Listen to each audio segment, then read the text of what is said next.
Stay hungry, stay foolish. One of the reasons we can bring you increased amount of information is because of our fantastic sponsor, Zai. Great people to work with. Zai is boldly transforming the future of financial services with a suite of embedded finance products and services, empowering businesses to manage multiple payment workflows and move funds with ease. You can check out Zai at hellozai.com. Let's get into today's episode. Today's book has sold well over 1 million copies and spent a whole 9 months on the New York Times bestseller list. Our guest is a master negotiator and has successfully negotiated everything from insurance claims to hostage releases to his own son's hair length and hundreds of matters for over 5 decades. Ever since he coined the term win-win in 1963, he has been teaching people the world over how to get what they want in any situation. As a result of his extensive negotiating experience and his unique presentation style, he is internationally renowned as someone who can quickly grasp both sides of an issue and get the most for his client out of a difficult negotiation. His advice, it's simple. He says, "I care, but not that much." In today's book, and in his signature humorous and self-deprecating style, he explains how the reader can powerfully yet subtly negotiate plays to help them in their business, in their career, and even in family relationships. As our guest puts it, negotiation is the game of life itself. It is an honor to host him on the show. He is the author of You Can Negotiate Anything, The Game of Negotiating, and the focus of today's episode. Negotiate this by caring, but not that much. Herb Cohen, welcome to the show. Well, thank you very much. Thank you for having me. It's an absolute honor to have you on the show, Herb. And I just want to speak to our listeners here for a moment. For regular listeners to the show who are corporate change makers or CEOs or those people grappling with change, you know the importance of the art of negotiating. We're negotiating nonstop and oftentimes running into the resistance for change. Herb covers all of this in this magnificent book, and indeed in all his books. They are must-reads for people in any aspect of life. And Herb, I thought I'll tee you up to bring it anywhere you like here with a quote I took from the very, very start of the book. You say, "Negotiation is a gaming mechanism. Whenever you attempt to reconcile differences, manage conflict, resolve disputes, establish or adjust relationships, you are playing the negotiating game.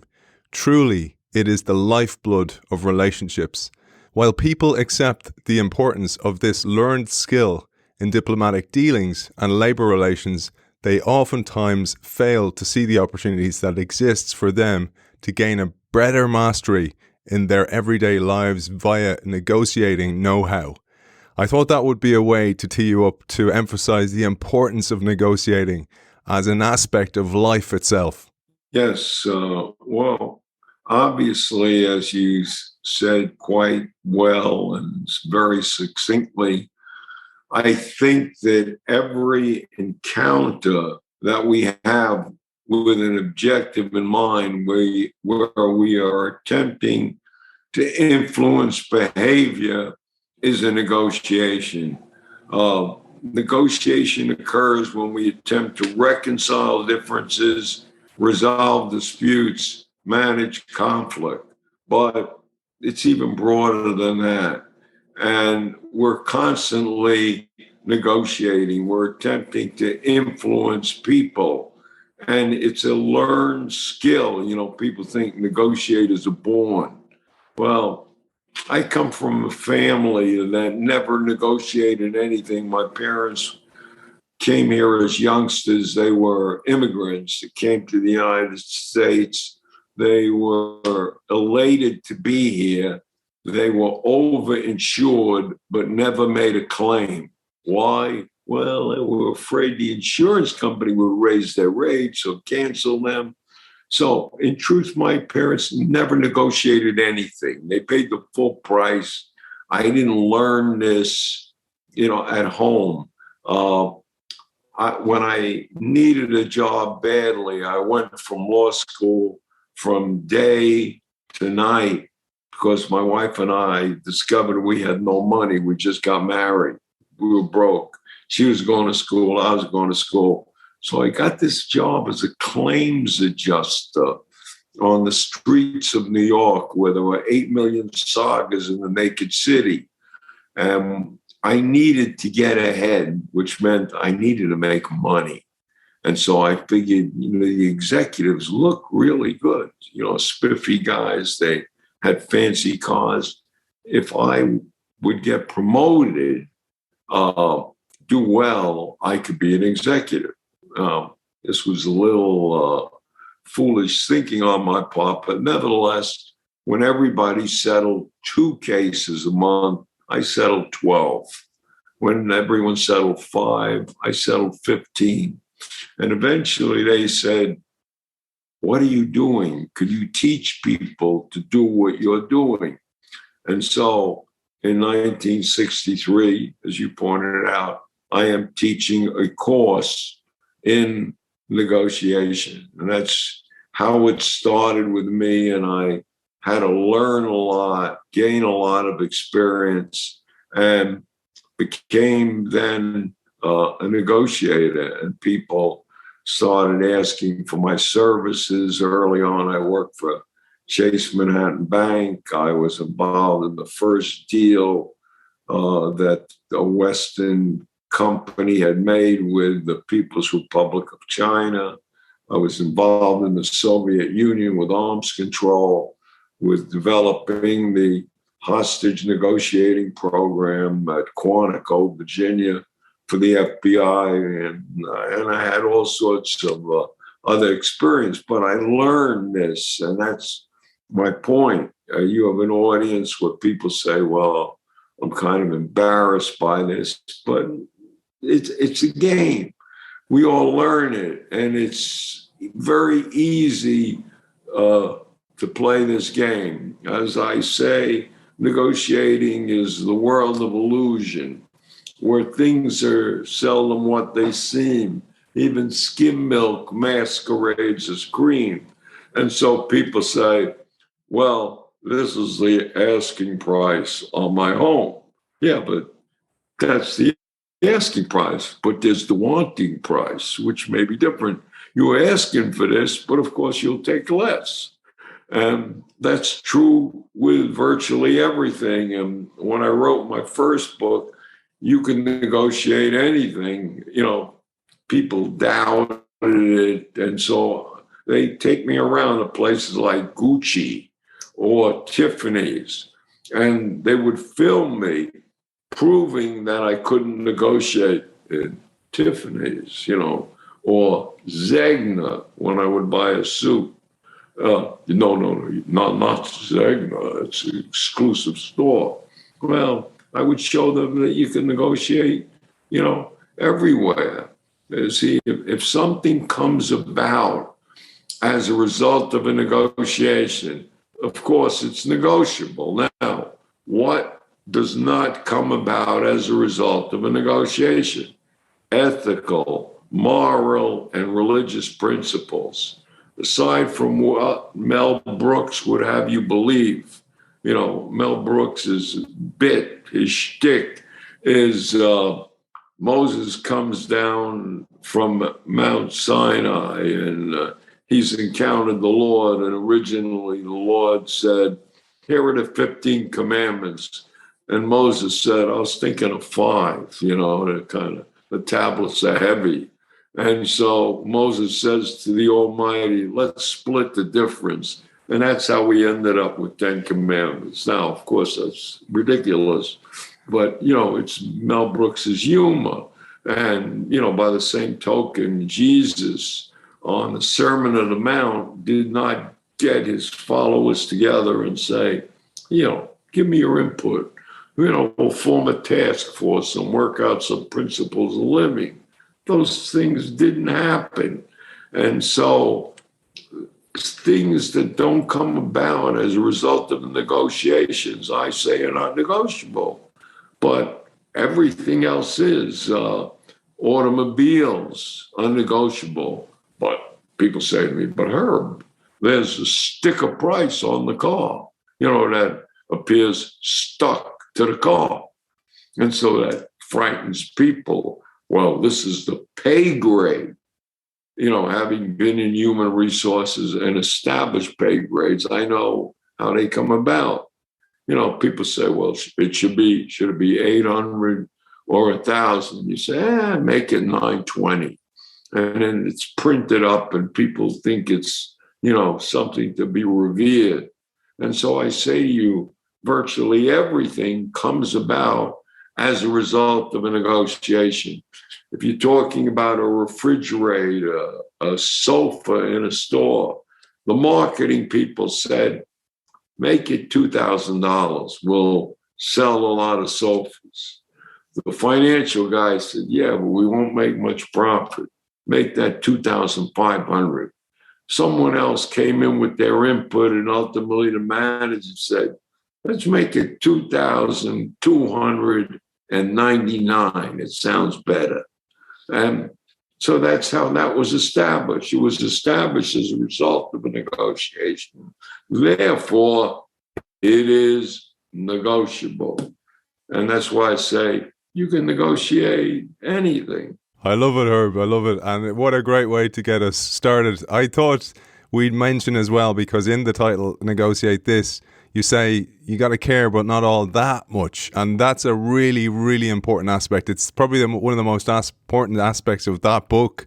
And I'd love you to share why that's so important. Yeah, well, if you ask people, who's the worst person you negotiate for, and they reflect upon that, they will ultimately say, well, myself.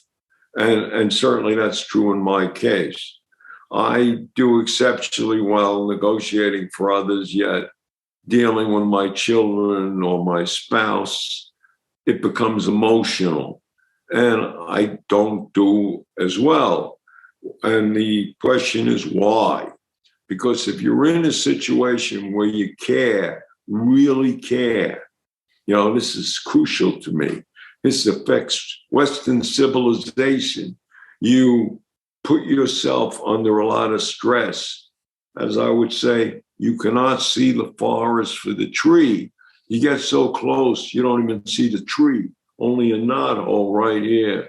You don't even think there's a tree. And so if you could care, really care, but not that much, you could do well. You could say to yourself, this is a blip on the radar screen of eternity. This is a walnut in the batter of life. Am I going to remember this in 10 years? The answer is probably no. So you go into that situation by caring, but not that much. See, if you care too much, you become doped up and dumbed down. It becomes too emotional for you. And so what you want to do is, get a balance between, logical despair and, really emotional involvement by caring, but not that much. I'll give you an example of this. Many years ago, I was involved in a negotiation with General Motors, and General Motors had produced all Oldsmobile cars. This maybe even before your time, Aidan. But these Oldsmobile cars had this rocket Olds engine. It was like a good engine. It could go from 0 to 60 in 6 seconds, 8 seconds. People wanted this car. It was a hot car. It was selling like crazy. General Motors ran out of rocket Olds engines. And so instead of saying we have none, wait till next year till we produce more, they said, people won't know. Let's put a Chevrolet engine in the Oldsmobile cars, which they did, and they sold a couple of million of those cars. But ultimately, the public found out about this, they said, wait a second, I have a Chevrolet engine in an Oldsmobile car. And there was a massive class action suit. And they wanted to settle this suit. And they brought me in. And we were in this hotel. It was actually the Hyatt House in Chicago. And all the General Motors brass were across the table from us, and their law firm, expensive law firm. And I sat across from them. And they said, okay, give us an offer. What do you want? And I didn't want to give it. I said, no, tell us what you're going to pay. So we were at a stalemate, and they didn't like my attitude. I wasn't humble enough. I'm not good at real excessive humility. And they say, look, you're in the business of giving speeches and consulting. We're the largest company in the world at that time. By the way, this was around 1970, something, no, maybe 2000. One of them executives at GM said, look, you keep up this attitude, Herb, you'll never work for General Motors again. You'll never work for our subsidiaries. Kiss your income goodbye.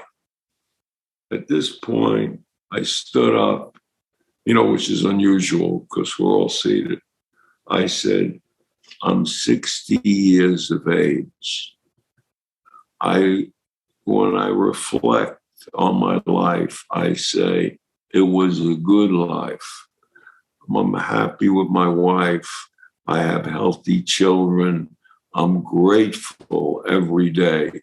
I did much better than I thought I would do. And if I die tomorrow, I'd be happy, content. I had a good life, and never once in that life did I ever work for General Motors. So I don't care. I sat down. As soon as I sat down, they said, okay, $12 million. In other words, I conveyed an attitude of caring, but not that much. If you look at a professional athlete, somebody that's good, watch a hockey game and watch the guys skate on the ice before the game. Their expression is blank. They're not smiling, happy, elated. They're not down and depressed. They care, but not that much. In sports and baseball, they play 162 games.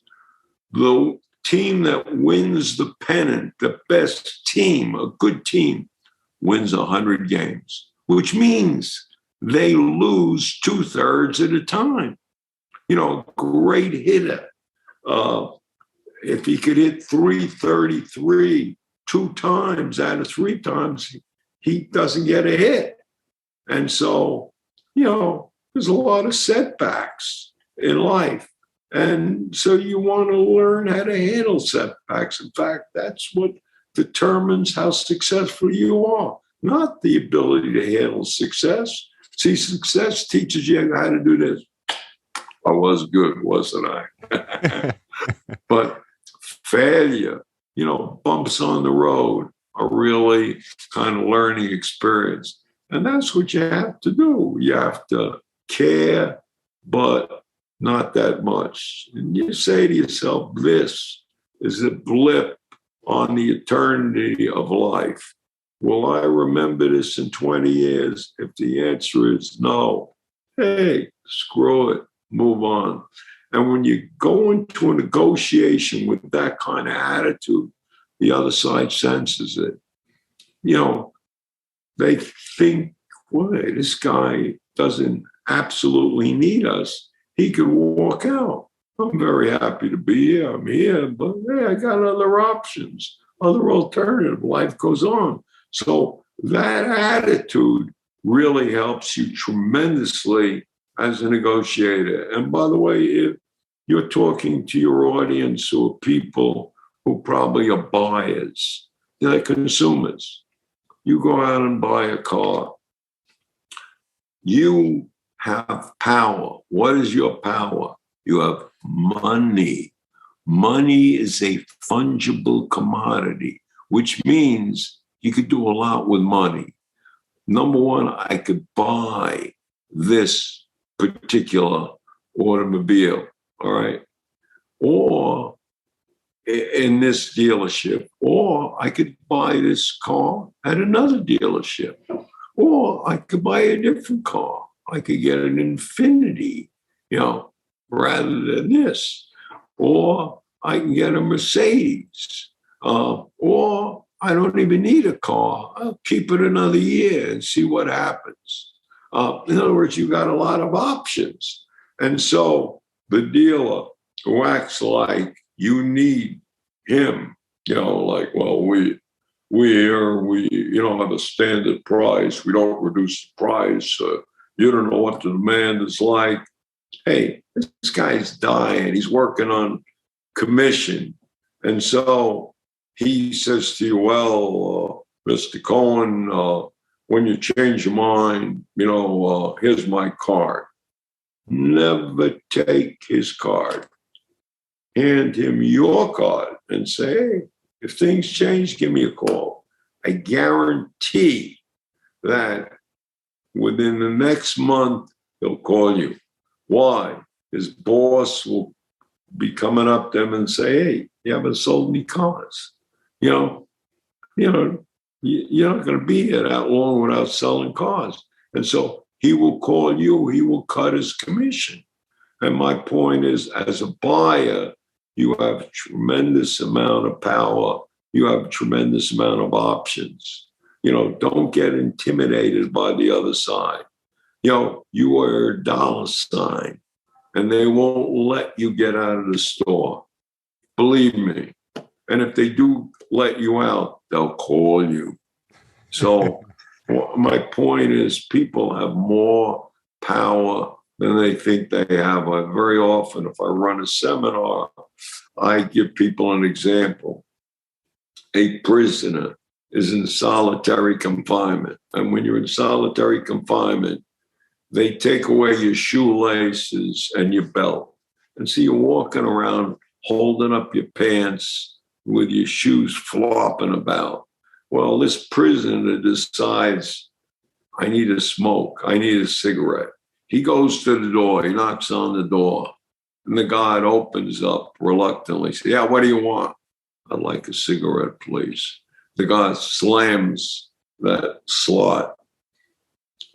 A minute later, the prisoner comes back. Look, I'd like a cigarette. And if I don't get one in the next 30 seconds, I intend to bang my head up against that concrete wall until I am conscious and bloody. And when they revive me, I intend to swear that you did it. Now, ultimately, they may not believe me, but in the interim, think of all the hearings you'll be attended. Think of all the reports you're filling out. And all I'm asking you for is one little cigarette. Can a guy get that cigarette? Yeah.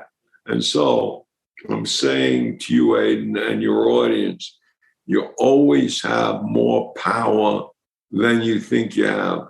Don't underestimate your power. In other words, anyone that's come to you to negotiate and say to you, I don't negotiate, this is the price. In other words, you go into a dealership and the guy's sitting with you, wasting his time to tell you that we don't negotiate. If that were a particular case, he wouldn't even spend any time with you. And so people have more power than they think they have. They've got more options, and everything, or virtually everything, except the exceptions I made, tends to be negotiable. I love it, Herb. It's such valuable, and I love the stories that you pepper the book with. You've had many negotiations for cars where your family were involved, buying houses, etc., etc. But I'd love to focus on something you said there, which is the life aspect. And just for our audience, I'm gonna come forward and back between business world and then life itself, because that's what Herb does brilliantly in this book. And one of the things you talk about, Herb, is what you called there the roller coaster principle. So life has ups and downs, but you're constantly moving forward. And to understand that, you talk about the understanding that you will make mistakes, but you call them faux pas because you say errors and mistakes are not the same. And there's a reason I say that, because when we're innovating and when we're inventing the future, essentially doing innovation work, we're going to be making loads of faux pas. We're going to faux pas our way forward on the roller coaster of life. I'd love your thoughts on that. Well, see, if we like someone, we tend to label things that mess up as errors. Why? Because to err is human and to forgive divine. All right. If we don't like someone, we're uncomfortable with him, he could make the same kind of faux pas. It's a mistake. That guy keeps making mistakes. Mistakes are the product of gross stupidity, sharing competence. But error is human and forgive divine.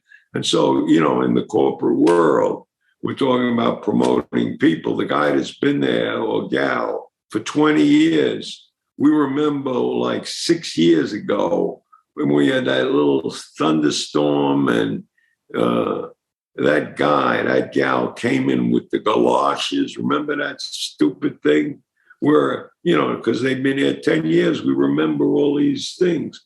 But the person who's relatively new is like what I call the shiny penny, where the person's been around the longest, the tarnished nickel. It's never even snowed or rained since the person has been here 2 years comes in. And so we evaluate that individual differently. But the point is, we're all going to make mistakes in life. We're all going to mess up.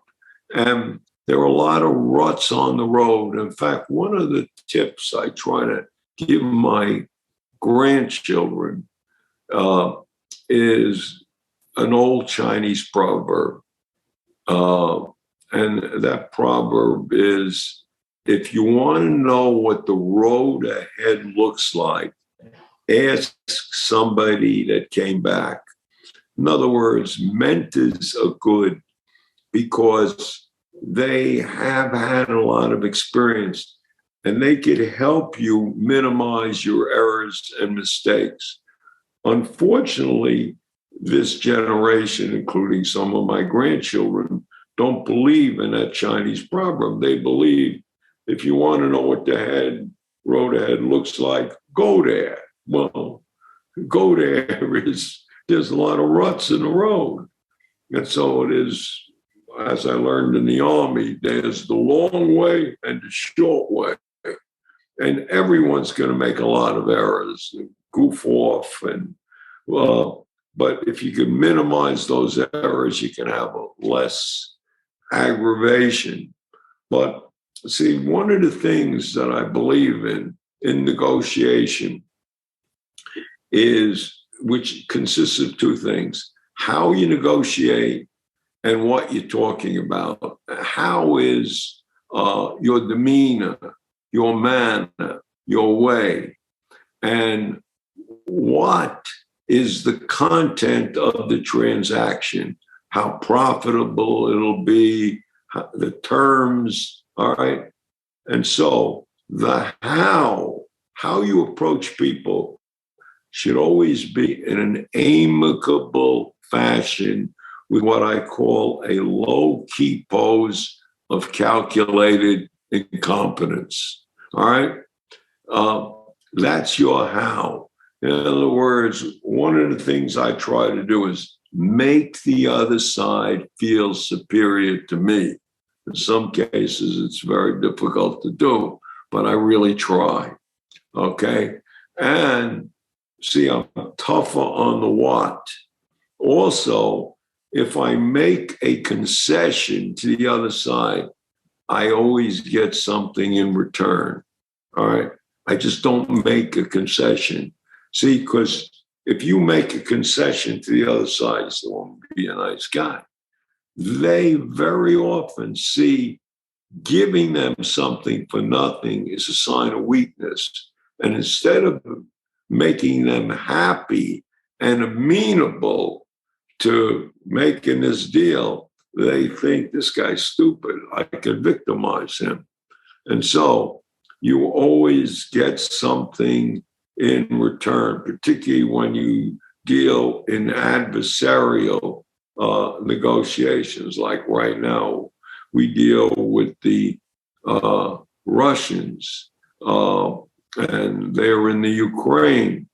And like at the beginning, Biden, President Biden, who overall handled that situation well in gathering all the allies together, made a mistake at the beginning where he told Putin, well, if you just take a little bit of Ukraine, the area where there's upheaval, we won't do much. No, you don't say that in an adversarial negotiation. That was really a goof on his part. But, all of life is a negotiation, not just diplomacy, but a marital situation, raising kids are negotiations. And where we're more personally involved, that's where, things tend to be more difficult. Yeah. By the way, since I mentioned children, if you were to ask people who are the best negotiators in our society, and that you deal with it, and they think about it and are honest, they'd say, well, the best negotiators are children. And what do children do? Number one, they aim high. They have very high expectations as to what they can accomplish. When they want a birthday gift, they make an excessive request to their parents. They aim high. And if you expect more in life, you get more, okay? Werner von Braun, the German rocket scientist who later went on to work for NASA, wrote an autobiography called Aim for the Stars. The man never hit the stars once. He hit London a lot. So aiming high, setting your objectives high, tends to pull up your performance. The second thing that kids understand is no. No is an opening bargaining position. See, if you surprise a parent or anyone with something they didn't expect, they're going to say no.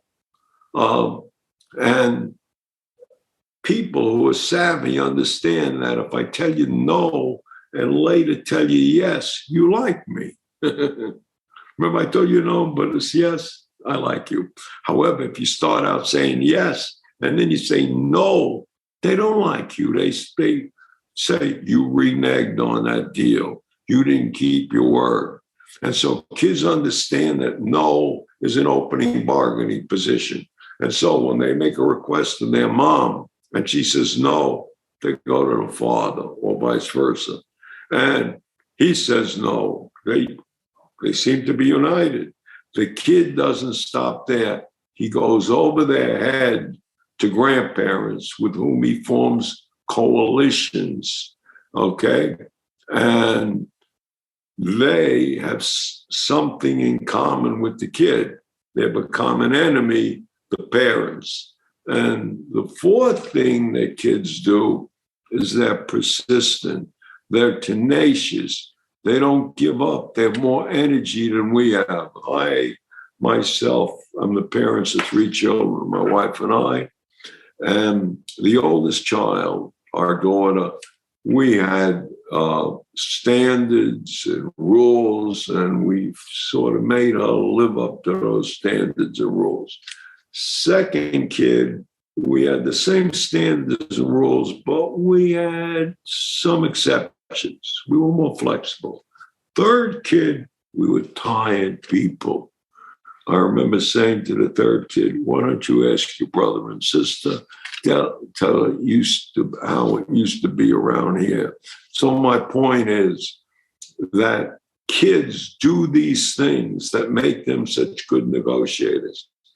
If we as adults did this in our everyday dealings, we would become more effective. And so we can really learn a hell of a lot from kids.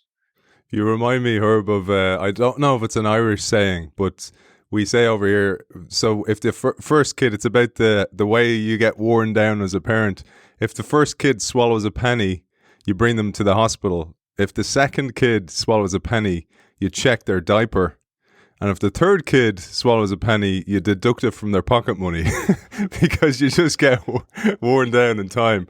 It's the same attitude. You know, I negotiate everywhere, all over the world. And you say, well, it's different. No. See, one of the things you try to do as a negotiator is you try to be other directed. You recognize that people aren't the same as you. And what looks like crazy behavior or stupid or rigid behavior makes sense to them. All behavior makes sense from the standpoint of the actor, and you're dealing with a different culture. And so if I would go to Ireland, I would learn a lot about Ireland, the people, the history, the customs, the culture. Maybe even ask somebody that just came back, what is his experience? And then when I would go there, and in any negotiation, I ask more questions than I give answers. Okay? Second thing I do is I listen more than I talk. And when I listen, I don't listen like this. Yeah, I am hearing you. No. I look at the person, okay? I look them straight in the eye. When he or she says something I like, I smile, I nod my head. Hey, that was good. That's creative. When they say something I don't like, which is quite often, I don't react. All right? Number 3, I try to pick up on the cues, the little subtle things that saying to me. And then, strange as it may seem, I take notes. I write down what people say. Now, occasionally individuals say to me, look, I deal with crazy people. You're telling me when they talk, I write down what they say, a crazy person is saying crazy things, to which I would say, you are the first person that ever wrote down anything they ever said. You know, most people say, I'm not writing this down. No, you write it down. In fact, I often, if I want to close the deal, I refer to what they said. I said, if I'm not mistaken, I think you may have said, I am not mistaken. I know what they said. I wrote it down. You said this. It would seem to me that a logical follow-up to this would be. And so, hey, that's how you get people to change their behavior. See, that's how you get them to go from no. They don't go from no to yes. They go from no to I don't know to, well, I'm not sure. Well, let me think about it. Well, maybe. Oh, well, I'll try half of that. Oh, let's see how it goes. And ultimately, yes, which means you got to have patience. You got to be persistent.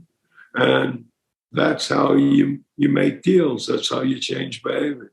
I love that, Herb, because that is exactly why your books are so relevant for innovation, because innovation in large corporations is behavior change. And I wanted to pull a quote that just brings all those things you said together here.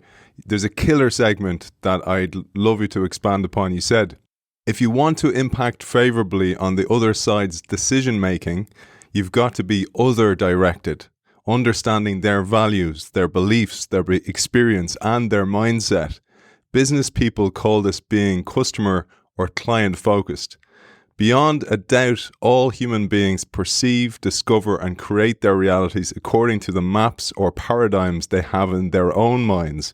Hence, it is a natural thing to ascribe our beliefs, our values, our concerns, and aspirations to those with whom we negotiate. But, you say, we must guard against this inclination. Such mirror imaging or projection on our part will only produce discomfort and discord. Recognizing this problem, common sense might tell us that when engaged in any attempt to influence behavior, we must start out asking more questions than giving answers and listening more than talking.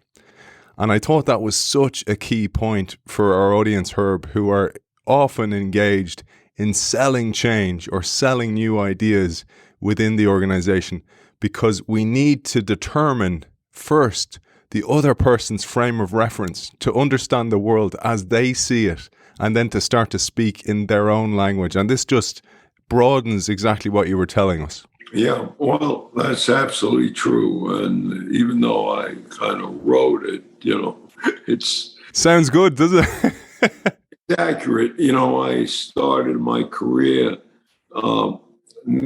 I represented Chase Manhattan. They wanted to make the first deal with the Chinese. And this was like in 1974. And the Japanese were there before them. The Germans were there. And there was a third country, I think the Swiss. And Chase executives went over there. And they came back. There's no chance for us. And I met with them. We reorganized and went over there and practiced some of the things I'm telling you about. And suddenly we made the deal. And the key is, as you said, understand the other side is a different person. And one of my favorite statements is, we don't see things as they are. Each of us see things as we are. We're captives of our own experience and our own culture. And so there's a tendency to think, well, this is it. Those are the facts. And she sees it the way I see it. Well, they don't see it that way. They come from a different place. They have different experiences. And that's why when you're asking them questions, you're doing a little search, you research, and you're thinking about this, you learn a lot of stuff. And it's a big mistake to project your values, your attitudes on the other side. It's what we call mirror imaging. Well, if I were them, this is what I do. No, you're not them. In fact, one of the things that I said years ago was that all behavior makes sense from the standpoint of the actor. I said this dealing with Saddam Hussein. Saddam Hussein, who we say, well, the guy's crazy. No, he thinks what he's doing makes sense to him based upon his experience. And so if you want to deal with him and change his behavior, that's how you have to start out. Start out trying to find out as much as you can about the other side. And if you do that, you'll be much more successful.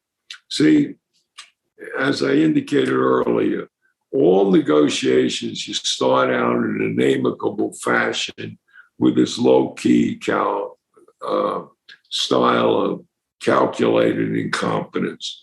You try to make the other side feel superior to you. In many cases, you have to work hard, but it's a good idea. And then if you mess up on the how, what you do is you exaggerate your mess up. Like, for example, if I'm supposed to be at a meeting at noon and I'm stuck in traffic, I get there at 12:15, all right? I walk in and I say to the people, I really want to apologize. I kept you waiting. I am so sorry. It's my fault. I should have left earlier. I made a terrible mistake. I'm a half hour late. Now, how do people react to that? They look at their watch and say, no, you're only 15 minutes. Okay? Hey, there must have been a lot of traffic. In other words, I have made a concession. I have exaggerated what I have done. How? And people kind of respond favorably to that. Now, so I'm saying when it comes to how, I try to make concessions. I'm very amicable, very congenial. When it comes to what, concerned about that. That's the price, the profitability, the terms, the deal itself. And when it comes to what, if I make a concession, I want one in return. In fact, if the other side sees that they don't have to work for concessions, they don't appreciate. People appreciate those things they work for. Otherwise, so what? So you gotta make them work for concessions. In other words, if I have $2,000, ultimately I want to pay the guy. The first offer could be $1,500. The next offer could be $1,800. The next $1,860. The next $1,902. The next $1,904. So you notice the concessions drop. So what I'm doing is I'm signaling the other side. We're nearing the end. Or as Judy Holliday used to say, the party's over. And they get that message. These are some of the ways, you deal with people. And those people could be people in other cultures. Those people could be individuals that you manage. See, I would contend that leadership, especially in today's world, is a negotiation. Because leadership is, how do you get people to do voluntarily those things that must be done? And say, the guy, he said, he's the CEO. He just tells them and they do it. You're thinking the way it was 30 years ago. Because people today, employees today, number one, they think they have power, okay? And if you think you got it, even if you don't have it, you got it. The second thing is they think they got options. There are other jobs. Now, there may not be other, but they think. This is the workforce you're dealing with. Therefore, what a CEO has to do if he's going to be successful is he's got to get people involved. Why? Because people support that which they help create. If they've been involved in the decision, they want it to succeed. If, on the other hand, you tell them what you're going to do, it's your decision. So it fails, you made a mistake. Beautiful. Herb, that point you made there is so brilliant, because oftentimes, firstly, when people are dealing with negotiating change, so if I'm a change maker within an organization and I'm trying to bring a new innovation to life or change a business model, I often approach those meetings in a confrontational way. And you say, well, firstly, I got to change that mindset and become cooperative, because if I appear cooperative, they're going to enter into what you call the norm of reciprocity. So that's a really, really important point. But then you go a step further, and I'm going to quote a lovely segment here. You say, while all these mind games are being played out, time is passing, like you said about the negotiating, and the other party is investing in this relationship. And once they invest, it's hard for them to divest. Indeed, rats and human beings have this in common. The more energy expended in the pursuit of a particular goal, the more desirable that goal becomes. That is two key points: the reciprocity norm and then the investment imperative. They are so important in these negotiations.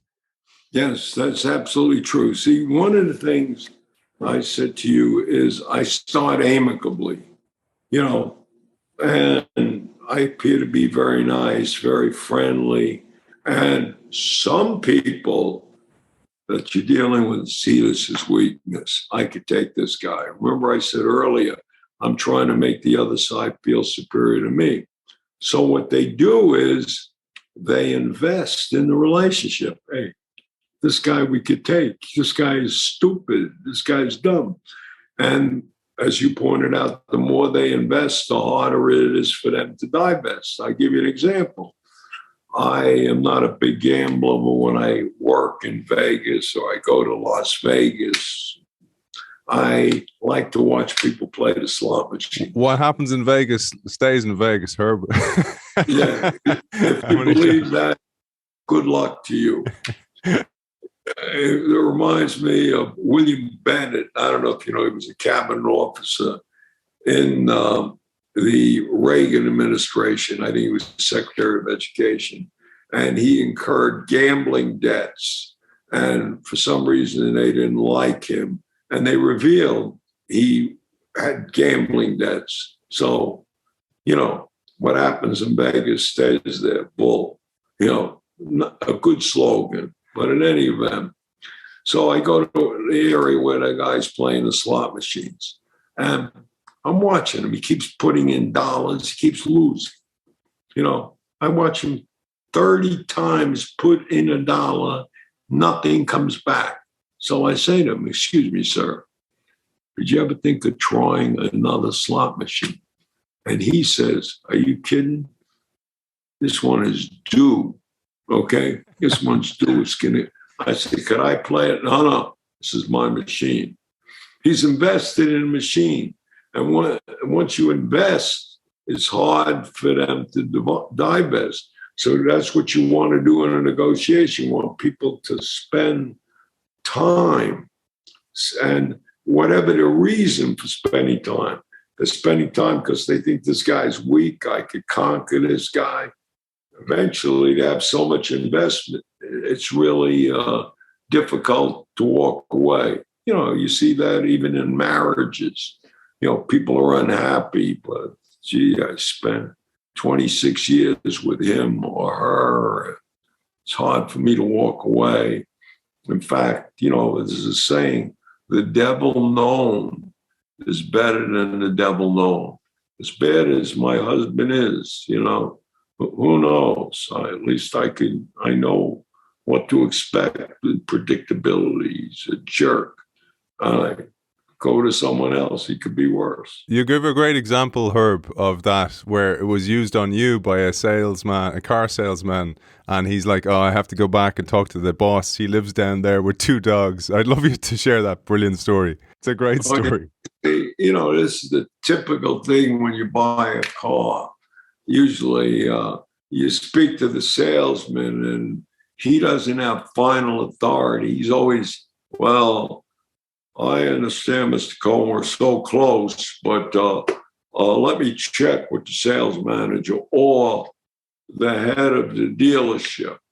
And the dealership is on the second floor of the corner office, or sometimes they're in a shack next to why is he in a shack? The dealership is 3 city blocks. Well, he lives there with his dogs. And, you can't believe he goes to see the guy in the shack. And you got a lot invested. And you wait for him, he's getting impatient, and he comes back ultimately. And he looks beat up. His saliva or water on his jacket, his tie is open, and he's out of breath. I spoke to the guy in the back, or the manager, and he said the best he can do is $33. Now, at this point, you could say, let me go over across the street. They're selling the same cars. But you have spent 2 hours in this dealership, and you're hesitant to go across the street because who knows who that guy's living with in the back. Better the devil you know. Yeah, you make the deal. And this is what they do, and they've tried this out, time and time again. Yeah. See, one of the things that people should remember in negotiation, that all negotiations, quick is risky. And it's risky for the side that's less prepared. So if you go in to buy a car, who's better prepared, you or the car dealer? By the way, you should get, today you have the benefit of the internet. You can get a lot more information. Speak to people who have bought cars. But still, the dealer, the salesperson in that dealership is better prepared than you. And so they pass something in front of you to sign, okay? You always want to delay that, because quick is risky for the side that's less prepared. And so you always say, well, sounds good to me. I appreciate what you've done, but let me check this out.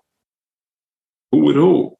Well, I got to check this out with my banker, with my lawyer, with my wife. Even if you're not married, always check with your wife, okay?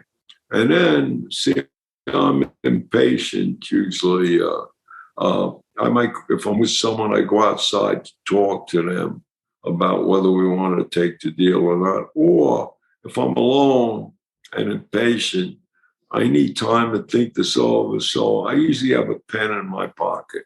And they make this great offer to me, and I shake my head and I take this pen out of my pocket and I look at the pen and I roll the pen and I pull off the top of the pen and I blow on the tip, thereby aerating it somewhat. I then put the pen top on, or try to do it. I have difficulty. Okay. And then I put the pen back in the pocket and I turn to the other side and I say, where were we? In other words, I use time. It's a little gimmick that I have, slow things down, ask more questions, and, and things tend to work out for you. By the way, I started to tell you about value and got distracted.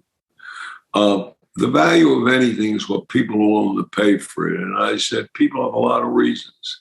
And if you ask an accountant, they say, well, you look at the sales of the company, you look at its profitability, you look at its people, they have like a lot of criteria. But the real value is what people are willing to pay. And so I once had a situation where this chief executive officer of a company in New York was thinking of expanding his company. His daughter moved to San Francisco. He was thinking of buying a company in Cupertino, which is, in Silicon Valley. And ultimately, he did buy that. And the major factor in him is buying that was his daughter was having a child. This would be his first grandchild.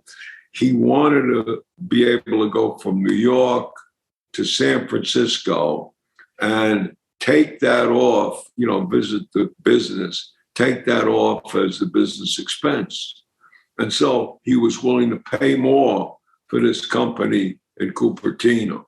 You say, well, that had very little to do with the value of the company. Yeah, but the guy is complex, like all of us. He has a lot of needs. And so that's the way you want to think of value.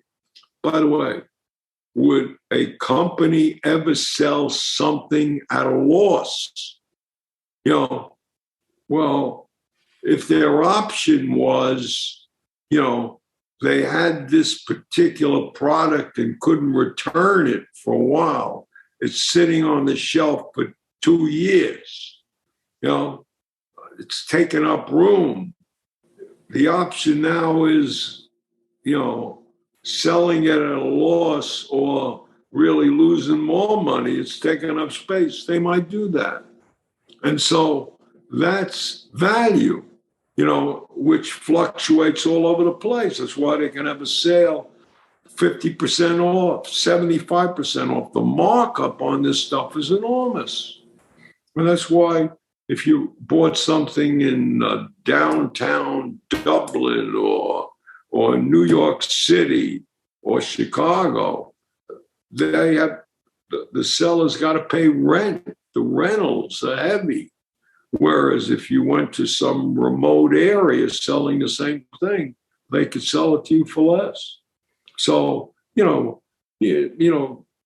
sellers attempt to get you to believe that this is the price. They put up signs. And people in our culture, which is a literate culture, they are terribly impressed with signs. I've been in negotiations with people. You tell them something, it's the absolute truth. They question, I don't know if that's right. And so there's a lunchtime break. And what you do is you type it out and you print it up and you show them the same thing in absolutely, in print. See, that's the power of legitimacy. Many years ago, there was a TV show, Alan Funt, and it was called Candid Camera. And he used to do all these tricks with people. And one day, he decided in the States to put up a large sign that said Delaware closed. And he put 2 cars in front of the sign like they had stopped. And people came along and, they honked their horns and no one was anywhere. They didn't pull around. They got out of their car and they say, what's the story here? And the people said, Delaware's closed. And then the cars lined up for about a mile and a half. They ask things like, when will it be open? I have a family. My kid is expecting me for his birthday party. In other words, it was a big sign. It's like checking out at a hotel. You read off your door, checkout time is noon. And so 1:45 to everyone's standing there checking out. Well, that's an arbitrary sign. That's what they want you to do. And by the way, they're really talking about big groups. But if you're one guy, you say, hey, I need a late checkout. Well, how late? 2 p.m., no problem. I've had late checkouts for 7 p.m. Without paying anything additional. And the key to do is you speak to the manager. See, the person very often who you're dealing with doesn't have authority. They're nervous. They're new on the job. But as I say, why waste your time with the monkey when you could speak to the organ grinder? You go over the head of this person, the next person up, who has more authority.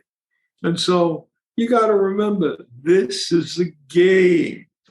You should have fun. You want to care, but not that much. One of the things, Herb, I learned from you, from your previous books, so You Can Negotiate Anything, was understanding the importance of deadlines. And where I used this was, if I wanted to buy anything, I used to aim to buy it towards the end of the month, where the salesperson would have perhaps a quota to reach in order to get their bonus. And sometimes you'd get it wrong. Sometimes they wouldn't care that much because they had got their bonus already and they're like trying to push you into the next month. But then you knew, because it's a game.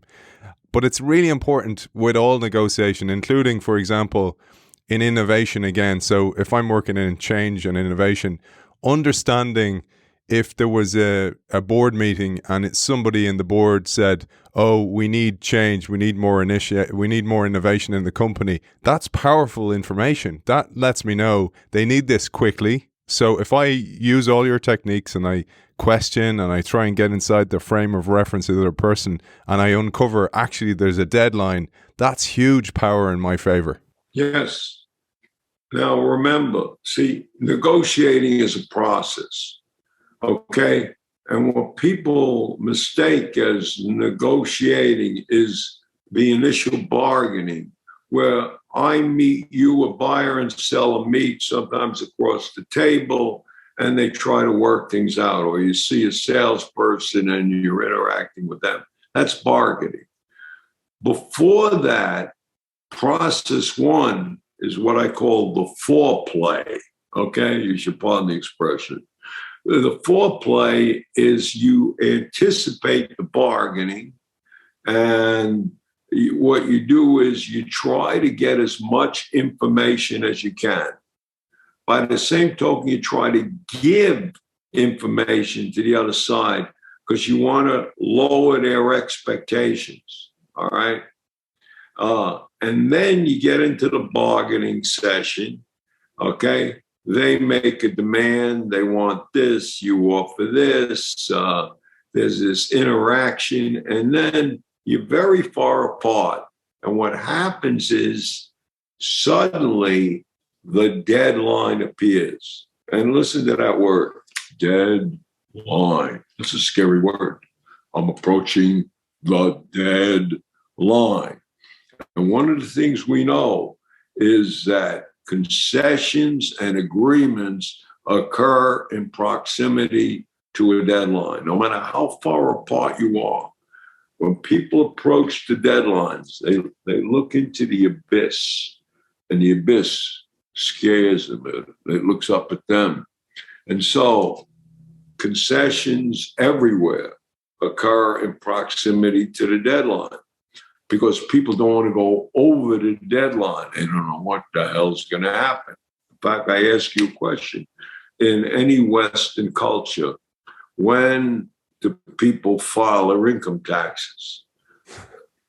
Right at the end.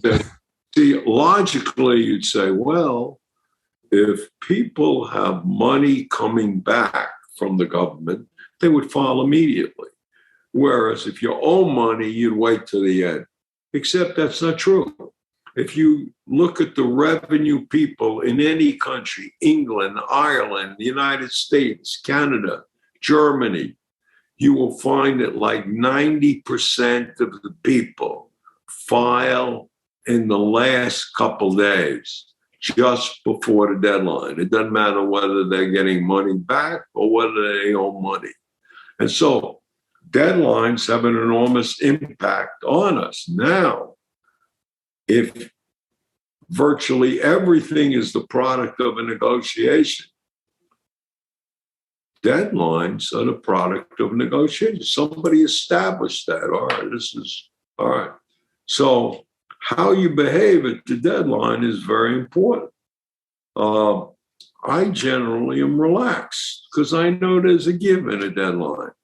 And so the other side, we pass the deadline. The other side very often is lawyers, accountants. They're closing their books. They're walking away. They're putting their stuff in a briefcase. Sorry, Cohen, it didn't work out. I said, I'm sorry. Just before they leave, I turn to them and say, now that it's over, see, we're past the deadline. Where did I go wrong? What could I have done? What should I have done? Help me. And it's over. They say, well, remember when you said this? We couldn't do that, but we could have done this. And so you can resurrect a deal that already went down. So that's why I believe that breakdowns are potential breakthroughs.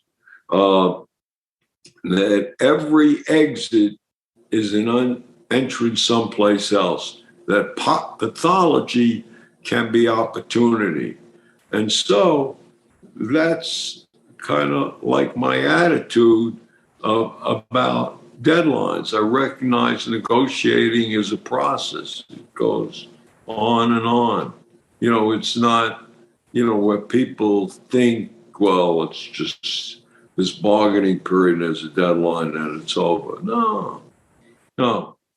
In other words, if you're selling a house and I make a chintzy offer and you say, get out, and you say, well, it's over. That guy, I'll never talk to you again. Well, it's not over till the guy signs a contract for the next house. As long as the house is still on the market, you go and you apologize. You make a better offer. You're still in the game. In other words, do not despair.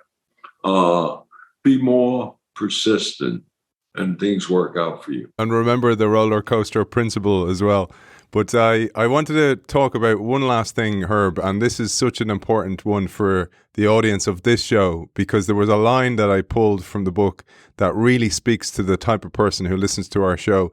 You said, those who violate the norms, the customs or traditions of society often risk disapproval and even ostracism.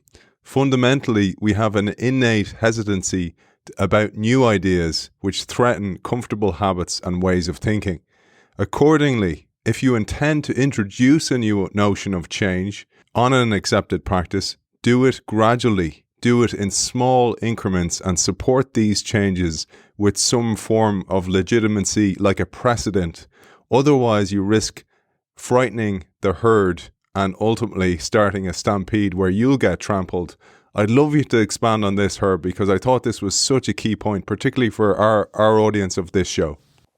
Yeah. See, people are at a certain point and they want to get to this point, and individuals resent and don't accept big changes. So what you want to do is, let's say you're at stress level or level 6, and you want to get to 20, because 20 represents something that's equitable, something that's fair.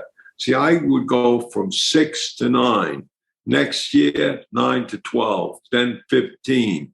But I'm always on the move because people accept, change in increments.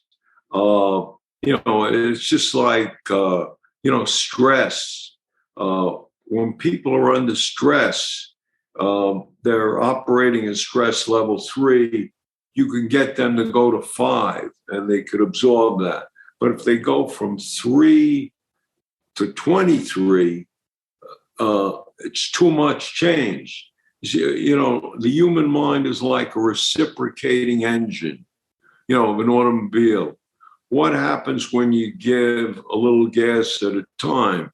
The engine kicks over, the car goes. What if you flood the tank? It spurts, it sputters, it conks out. And so that's the way you are with people. In fact, in successful negotiations, like in the automobile industry, they wanted to introduce medical care to their employees. Well, in one contract, they said, this is what we intend to do. This would be our objective, but they didn't do it. The next contract, they did it at a small level. And then after that, it was bigger. And now it's very generous in the automobile industry. But it happened over a period of time. And that's, the way you make things work.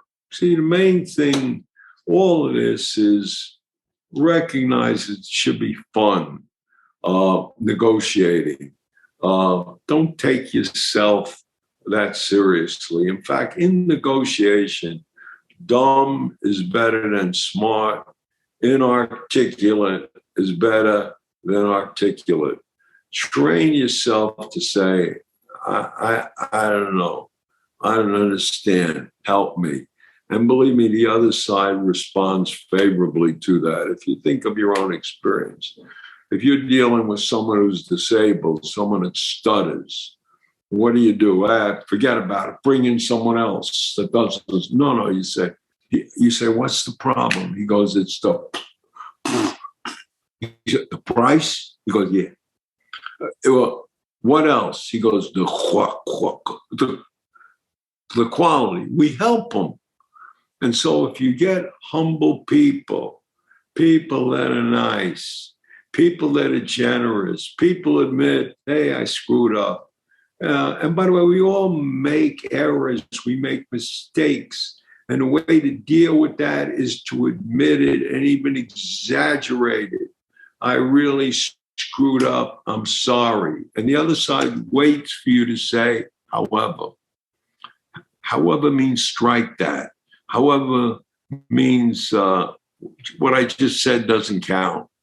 I really screwed up. However, you provoked me.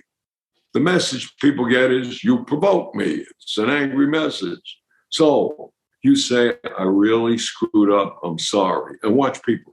They're listening for the however. But however never comes. And so they actually like you. They trust you. This is the game of life. Whenever you attempt to reconcile differences, resolve disputes, manage conflict, this is what everyone, every single day, you play in this game. Have fun with the game. Recognize this is not the end of Western civilization. Be persistent, enjoy yourself, and good things will happen. What a wonderful way to finish today's episode, Herb. It was an absolute pleasure talking to you, and I'd love to have you back on again. Author of You Can Negotiate Anything, The Game of Negotiating, and the focus of today's episode, which was Negotiate This by Caring, but Not That Much. They're all still available on Amazon. I highly recommend them. They are more relevant than ever before. And Herb, it was an absolute honor having you on the show. I'm so grateful for your time. Well, thank you, Aidan, and thank you for your hospitality. The Innovation Show is brought to you proudly by Xi. Xi is boldly transforming the future of financial services with a suite of embedded finance products and services, empowering businesses to manage multiple payment workflows and move money with ease. You can check out Xi at helloxi.com.